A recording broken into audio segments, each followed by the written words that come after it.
Bonsoir à tous. Bienvenue à Mediapart, chez vous. Qui l'eût cru? Vous vous souvenez et vous découvrirez pendant cette soirée celui qui disait cela.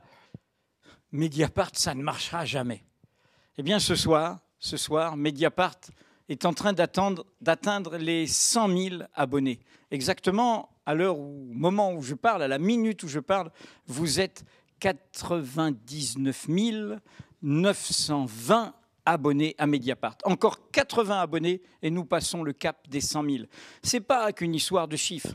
100 000 abonnés à Mediapart, ça va avec 2,5 millions de visiteurs uniques par mois. C'est plus, beaucoup plus, qui ne se vend sur tout support numérique, papier, abonnement, kiosque, d'exemplaires de Libération tous les jours. C'est pratiquement presque la moitié des ventes payantes de quotidiens comme Le Monde ou Le Figaro. Ce succès, c'est le vôtre. Alors, ce succès, on a envie de le revisiter avec vous ce soir. On a envie de le revisiter en se rappelant quelle était la promesse et d'être interpellé par vous pour savoir si cette promesse est là.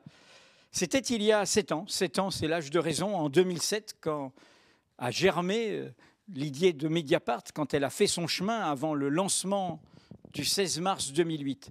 Nous disions, nous avons besoin d'une nouvelle presse en France et Mediapart est ce projet. Oui, une nouvelle presse, c'est-à-dire totalement indépendante, sans aucun fil à la patte d'aucune sorte. Oui, une nouvelle presse, c'est-à-dire totalement numérique, épousant la modernité d'Internet, tout en y défendant le meilleur de la tradition du journalisme. Oui, une presse, nouvelle presse, totalement participative. Mediapart est le seul journal d'information en ligne où les contributions ne sont pas modérées a priori, où vous êtes dans un univers de parole libre et de modération a posteriori en fonction de vos propres alertes. Un journal totalement sans publicité, sans pollution marchande, commerciale. Un journal qui ne dépend, qui ne vit que de nous, que de vous, pardon, et je veux dire par là de nous, de notre travail, et que de vous, grâce auquel nous vivons. C'est pour ça que notre dernier slogan, c'est Mediapart, seuls nos lecteurs peuvent nous acheter.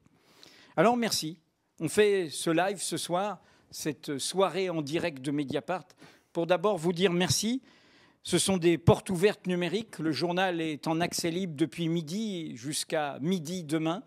Vous pouvez, avec vos amis, si vous ne le connaissez pas, visiter de fond en comble, de la cave au grenier, tout le travail de Mediapart depuis bientôt 7 ans.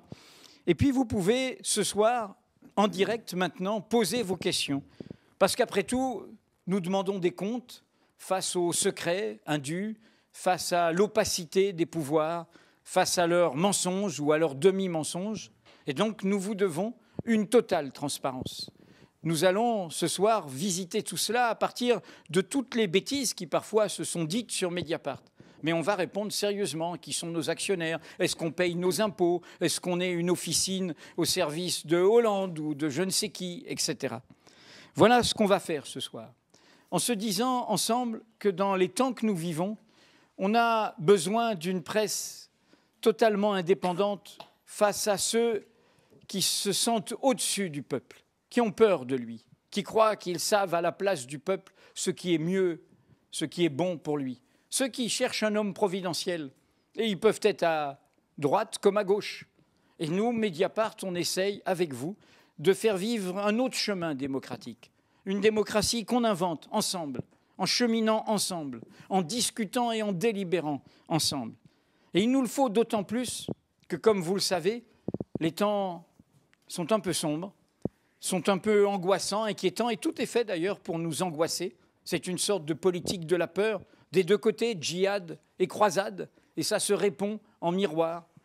Et dans ces temps-là, où on emploie les mots de guerre, les mots de barbare, les mots d'urgence, les mots d'union nationale, nous devons savoir d'où nous venons, la presse libre. Vous savez, un journal que vous connaissez, Le Canard enchaîné, est né en 1915, un an après le début de la guerre de 14, contre quelque chose qui avait été appelé le bourrage de crâne. Et celui qui est un peu la figure tutélaire du journalisme en France, Albert Londres, s'est fait connaître par ses premiers reportages en 14-18 contre le bourrage de crâne. La première victime de la guerre, c'est toujours la vérité.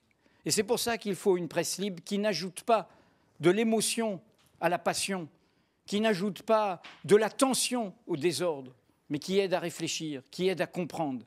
Et c'est ce qu'on va essayer de voir ensemble ce soir. Alors, comme toujours, c'est Frédéric Bonneau, notre ami, le directeur des Inrecuptibles et un compagnon de Mediapart, qui va mener la danse ce soir avec l'équipe de Mediapart. Et c'est une soirée sans moustache, je m'efface.